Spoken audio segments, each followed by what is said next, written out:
2 Kings chapter 10 opens in a time of crisis for Israel, a nation teetering on the edge of spiritual collapse and political turmoil.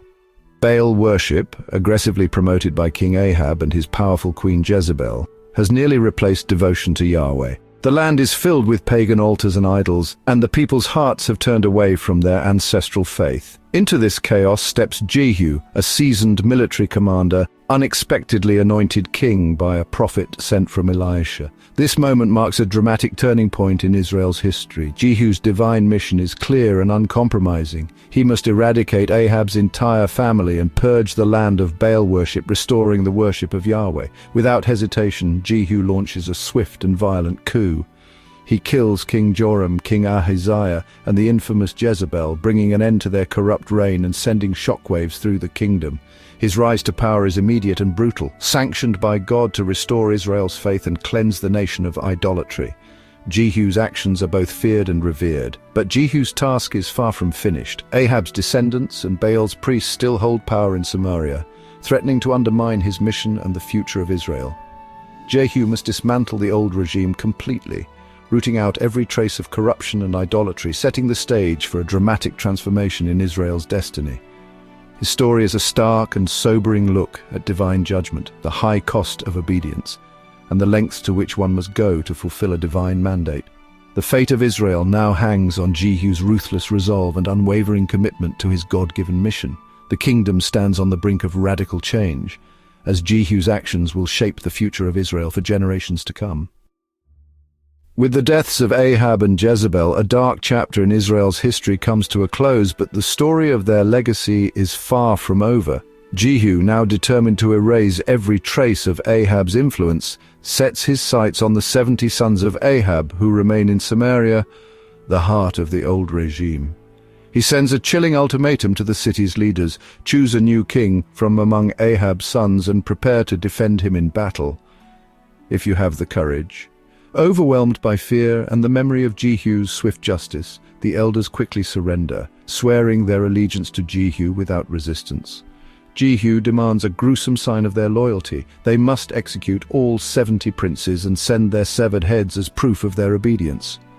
The city's leaders comply, sending the grisly trophies to Jezreel, where Jehu publicly displays them at the city gate for all to see, a warning to any who might oppose him. Jehu proclaims that this brutal massacre fulfills the prophecy spoken by God against Ahab's house, using it to legitimize his new rule and cement his authority over Israel. He then ruthlessly hunts down and destroys all remaining supporters and relatives of Ahab, including the visiting family of King Ahaziah, ensuring that no rival claimant to the throne survives. Jehu's purge is absolute. By the end, not a single soul connected to the old dynasty remains, leaving the ruins of Samaria as silent witnesses to the end of Ahab's line.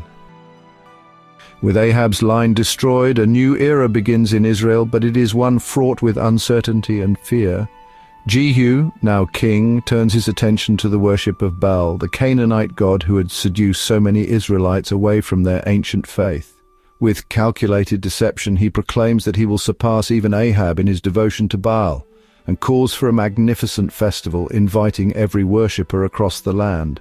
Drawn by the promise of royal favor, every Baal worshipper in Israel gathers at the grand temple, eager to witness this unprecedented event.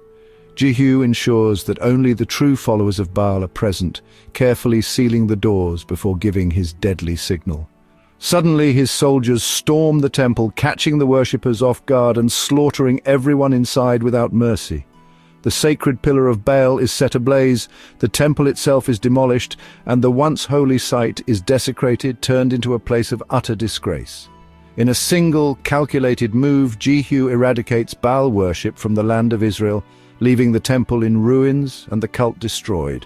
His cunning, determination, and ruthless resolve fulfill what he believes to be his divine mandate. The kingdom is purged of idolatry, but the cost is staggering: lives lost, trust shattered, and a nation left in mourning. Jehu's legacy is forever marked by this brutal act, remembered as both a deliverer and a destroyer in the annals of Israel's history. God rewards Jehu for destroying Ahab's house, and Baal worship promising his descendants the throne for 4 generations. Yet Jehu's obedience is incomplete. He leaves the golden calves of Jeroboam untouched, preserving a rival system of worship for political reasons. His reforms are only partial, revealing his true motives, power over piety. As a result, God allows Israel's enemies to reclaim territory, shrinking the kingdom. Jehu's reign is both blessed and judged, a warning that partial obedience is not enough. His story is a lesson in the dangers of divided loyalty. Jehu's zeal is real, but his devotion is flawed. The consequences of compromise haunt his legacy.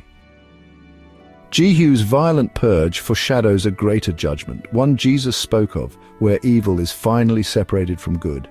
Jehu's actions clear the way for Israel's return to God, but his incomplete obedience exposes the need for a perfect king. Where Jehu used the sword, Jesus brings redemption through sacrifice, offering true cleansing from sin. Jehu's flaws highlight humanity's inability to achieve perfect justice. This points to Jesus Christ, the eternal King, whose reign is marked by complete righteousness and love. Jehu's story warns of the cost of idolatry and the necessity of wholehearted devotion. Ultimately, it directs us to the hope of a kingdom established not by violence, but by redemptive love. Are you ready for the next chapter? Just click here to go straight to it.